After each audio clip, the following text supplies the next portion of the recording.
आप देख रहे हैं योर मनी और हमारे साथ कंप्लीट सर्कल कैपिटल के विकासपुरी मौजूद हैं। अब कुछ और सवाल ले लेते हैं ईमेल के थ्रू, और भी क्वेश्चंस हमें मिले हैं। और जो सवाल आया है वो अगला कुणाल ने भेजा है। इनकी उम्र 25 साल है और 20 से 25 साल में 1.5 से 2 करोड़ का लक्ष्य रखा है।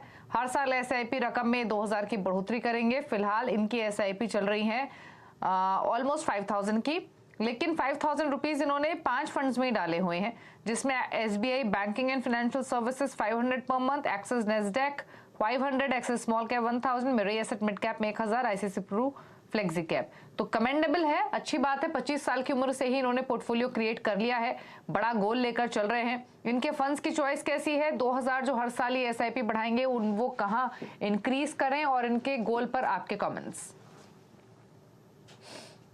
जी बिल्कुल सही बोला आपने कि इन्होंने बहुत ही छोटी उम्र में ये सोचा है और मैं इनको कॉन्ग्रेचुलेट करता हूँ इसके लिए।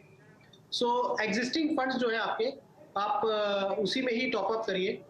और जो आपका जो टारगेट है वो जिस तरीके से, अगर आपने बोला कि आपका एक लॉन्ग टर्म व्यू है, तो लॉन्ग टर्म व्यू के हिसाब से कुणाल आप अपना टारगेट अचीव करते हुए नजर आते हैं। और जैसे जैसे आपका कैश फ्लो बढ़ता जाएगा, आप अपना सिप अमाउंट बढ़ाते रहिए। तो हो सकता है कि आपका टारगेट पहले ही अचीव हो जाए, या जितना आप जितनी देर तक इन्वेस्ट करना चाहते हैं, तो आपका कॉर्पस आपके टारगेट से बढ़ा हुआ आपको मिले।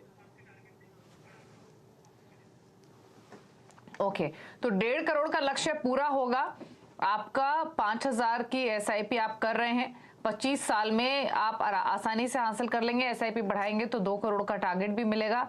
और मौजूदा फंड्स आपके ठीक हैं, उसी में आप एसआईपी इंक्रीज कीजिए। आईसीसी प्रू इंडिया अपॉर्चुनिटीज को आप ऐड कर सकते हैं, ये सलाह है आपके लिए। एक और सवाल लेंगे, कमलेश ने भेजा है, कमेश ने माफ कीजिए, कानपुर से।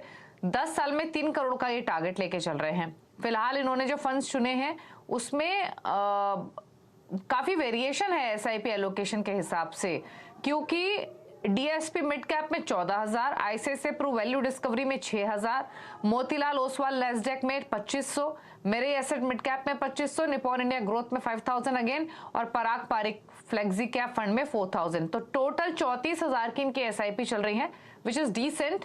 हालांकि इन्होंने ये नहीं बताया कि कब से ये इसमें निवेश कर रहे हैं, बट इनके गोल पर क्या कमेंट, क्योंकि एसआईपी अमाउंट तो ठीक है विकास जी, लेकिन गोल भी इनका अग्रेसिव है। 10 इयर्स में 3 करोड़ बड़ा अमाउंट होता है। क्या सजेशंस इनके लिए?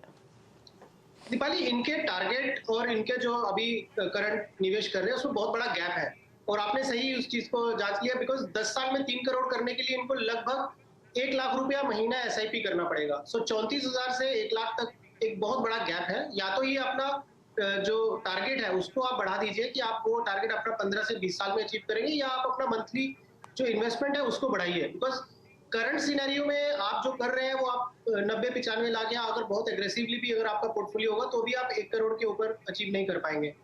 और मैं इनको सजेस्ट करूंगा कि आप इस समय मोतीलाल ओसवाल जो नेस्डेक फंड है उसको आप स्टॉप कर दीजिए। जो इन्वेस्ट किया वो उसको रहने दीजिए।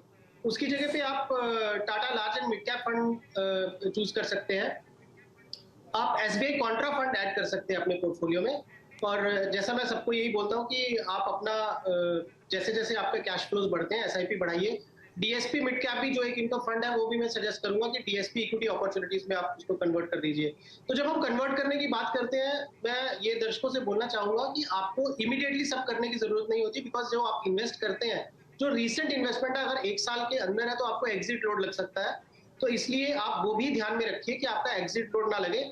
तो जनरली आप एसआईपी बंद कर दीजिए, नए फंड स्टार्ट कर दीजिए, और जब 1 साल आपका पूरा हो जाए पुराने फंड्स का, तो आप उसको मर्ज कर सकते हैं फिर दूसरे फंड्स के साथ में। ओके, तो चलिए सजेशंस आपके लिए दिए गए हैं। थोड़े बदलाव आपको करने हैं अपने पोर्टफोलियो में। मैं रिपीट कर देती हूँ जो विकास जी ने आपको सजेशन दिया है। पहली बात तो ये कि 10 साल में अगर 15% का रिटर्न भी आपको मिला तो 95 लाख आप एक्यूमुलेट कर पाएंगे। 3 करोड़ का टारगेट पाने के लिए आपको एसआईपी 34,000 की जगह 1 लाख की करनी होगी। और आपके पोर्टफोलियो में अगर देखें तो मिड कैप्स का एलोकेशन ज्यादा है, इसीलिए उसमें आपको थोड़े शफल, थोड़े चेंजेस करने होंगे। डीएसपी मिड कैप को डीएसपी इक्विटी अपॉर्चुनिटीज से आप रिप्लेस कीजिए, यानी मिड कैप का जो पैसा है वो निकालकर नई एसआईपी शुरू कर सकते हैं डीएसपी इक्विटी अपॉर्चुनिटीज में। साथ ही मोतीलाल ओसवाल नेस्डेक फंड जो है उससे आप निकल जाइए। कुछ और फंड्स भी आपको सुझाए गए हैं, अगर आप और फंड्स ऐड करना चाहते हैं तो डीएसपी इक्विटी अपॉर्चुनिटीज के अलावा Tata large and mid cap, SBI Contra fund, इनमें एलोकेशन इंक्रीज कर सकते हैं। तो ये है आपके लिए सजेशन आपके पोर्टफोलियो पर। लेकिन अब टॉप 4 फंड्स पूछ लेते हैं विकास जी की ओर से, हमारे उन व्यूअर्स के लिए जो पोर्टफोलियो क्रिएट करना चाहते हैं उनके लिए क्या सजेशंस है। तो विकास जी बताइए, कौन से फंड्स चुने हैं आपने पोर्टफोलियो क्रिएशन के लिए और क्यों? सो हर बार की तरह, मतलब जो हम फंड्स बोलते हैं, ये नहीं कि यही फंड्स अच्छे हैं, और भी फंड्स अच्छे हैं, बट करंट सिनेरियो को देखते हुए, परिस्थितियों को देखते हुए, अगर यदि कोई नया शुरू कर रहे हैं तो ICICI Pru value discovery fund एक अच्छा फंड है। Aditya Birla Sun Life frontline equity एक अच्छा फंड है, एसबीआई कॉन्ट्रा और Kotak emerging equity fund. So ये फंड में क्या होगा कि आपको मिड कैप का एक्सपोजर मिल जाएगा through Kotak emerging equity. SBI contra and ICICI Pru value discovery fund जो है वो जनरली जिनका वैल्यूएशन बहुत ही अट्रैक्टिव रहता है वैसी कंपनीज और मल्टी कैप स्ट्रैटेजी रहती है, उसमें मिल जाएगा। और Aditya Birla frontline equity more of a large cap fund है, तो एक बहुत ही डिसेंट मिक्स ऑफ पोर्टफोलियो बन जाता है और लगभग हर एक सेक्टर में आपको इसमें एक्सपोजर मिल सकता है। तो ये 4 फंड है जिनसे आप शुरुआत कर सकते हैं।